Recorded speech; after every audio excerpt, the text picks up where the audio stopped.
माँ संस्कृताय मैं कौशल प्रसाद विश्वकर्मा केपी बाल गंगा क्लासेस से आज की ऑनलाइन क्लास में आपका स्वागत करता हूँ। जैसा कि बच्चों आज हम लोग एक नया टॉपिक संस्कृत पदों का वाक्यों में प्रयोग इसके विषय में जानेंगे। बड़ा ही महत्वपूर्ण टॉपिक है। आपके प्रश्न पत्र में अक्सर ये क्वेश्चन पूछा जाता है जिसमें से आप लोगों को कुछ संस्कृत के पद दे दिए जाते हैं और उन पदों का आपको वाक्य में प्रयोग करना होता है। पहले तो हमको उस पदों के बारे में जानना पड़ता है कि यह पद है कैसा, संज्ञा है, सर्वनाम है, क्रिया है, विशेषण है, क्या है। ठीक है, जब इसको हम लोग जान लेते हैं तो उस तरह उसका वाक्य में प्रयोग करते। सबसे पहले आइए जानते हैं संस्कृत पदों का वाक्य में प्रयोग होता क्या है।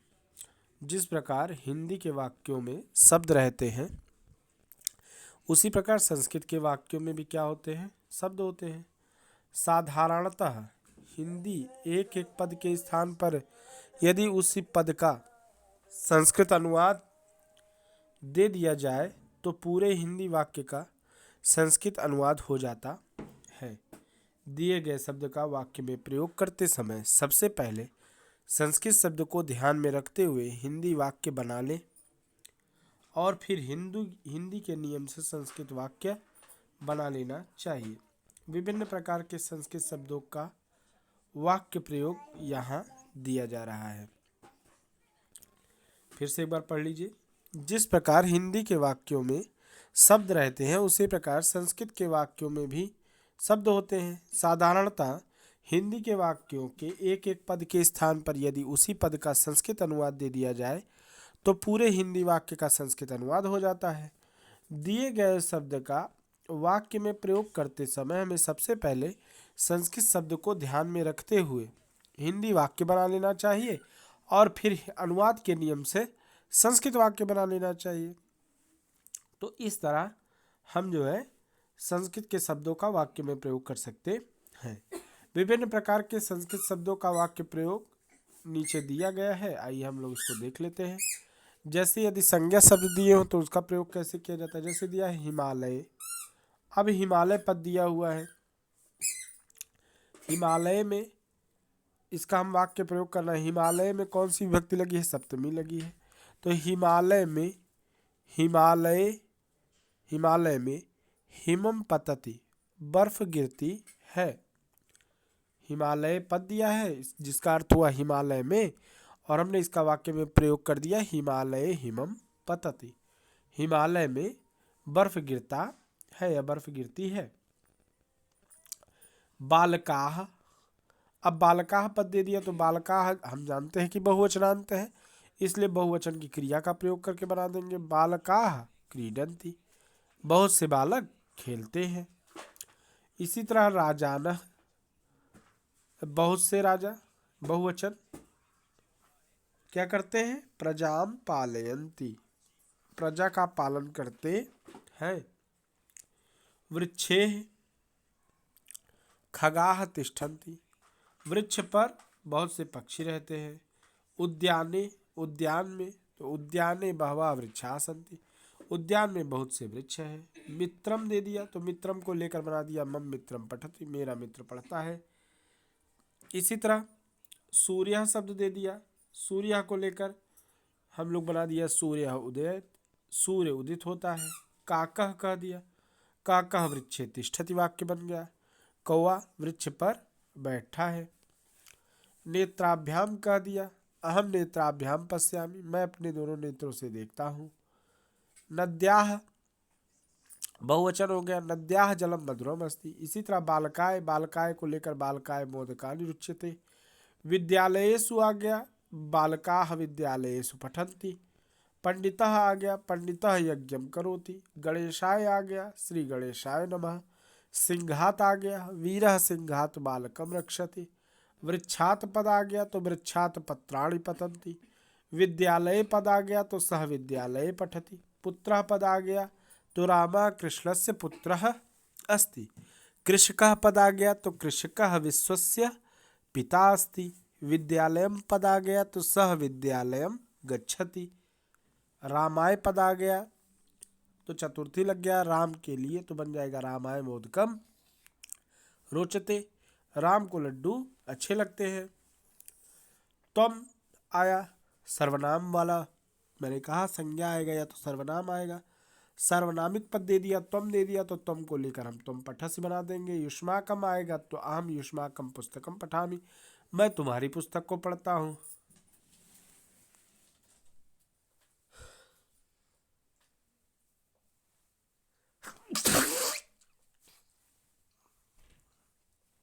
इसी तरह केन पद आ गया तो केन से बन जाएगा सह केन ताड़यति।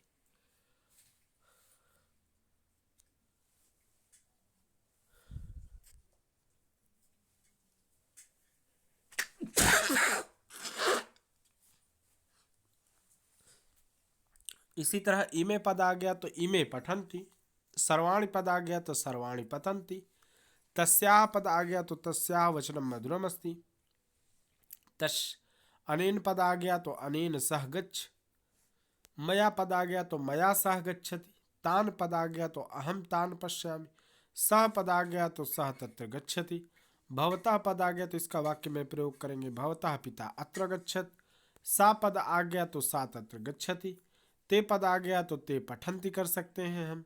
तस्य पद आ गया तो एतत् तस्य गृहम् अस्ति, ऐसा वाक्य प्रयोग कर सकते हैं।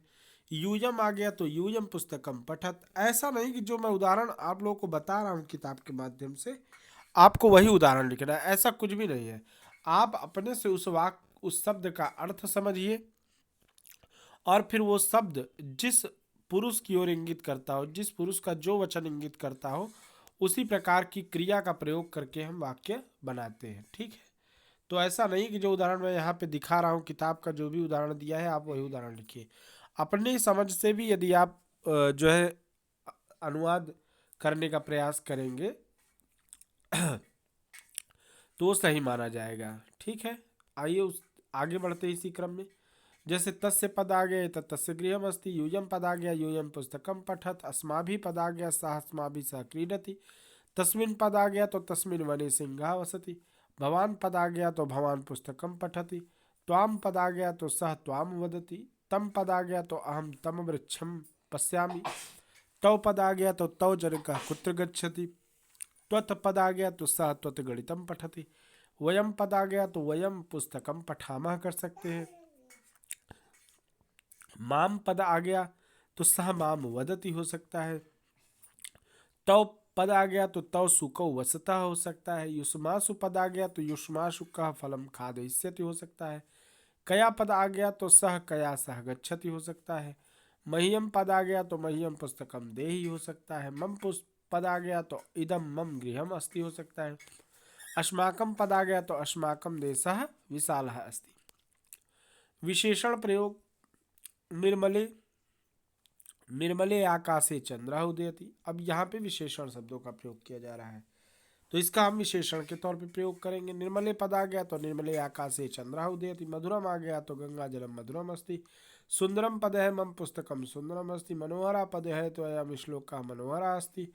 ज्येष्ठा पद आ गया तो रामा दशरथस्य ज्येष्ठपुत्रः आसीत्। उत्तमः पद आ गया तो उत्तमः छात्रः गुरुं प्रणमति। स्थूला पद का वाक्य प्रयोग कहे तो सह स्थूलः अस्ति। उष्णम पद के लिए कहे तो उष्णम दुग्धम कः पिबति वाक्य बना सकते हैं। इसी तरह शीतलता, विश्वस्य शीतलता प्रयोगः अस्ति।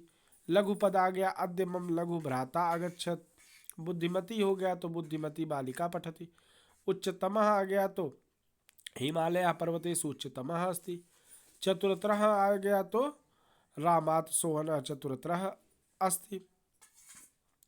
क्रंदनम पद आ गया तो बालकाः क्रंदनम कुर्वन्ति। सुंदरी पद आ गया तो राधा सुंदरी अस्ति।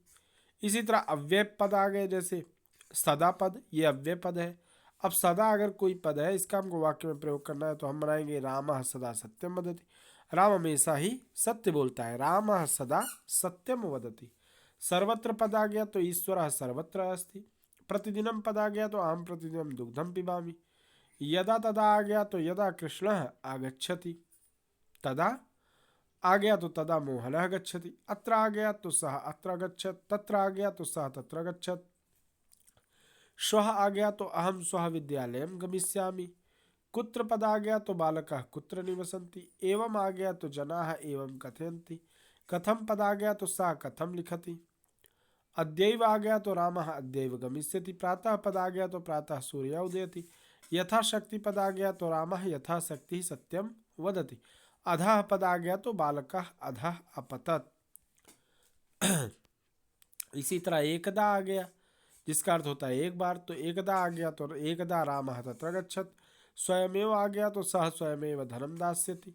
बिना आ गया तो मोहना लेखन्या बिना कथम लिखति। सायं आ गया तो चंद्र सायं उदयति।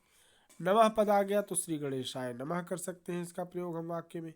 नक्तम पद आ गया तो नक्तम भोजनम न करोति, ऐसा वाक्य में प्रयोग कर सकते हैं। दिवा पद आ गया तो सोहना दिवा न पठति। अधुना पद आ जाए तो राजेंद्र अधुना न पठति।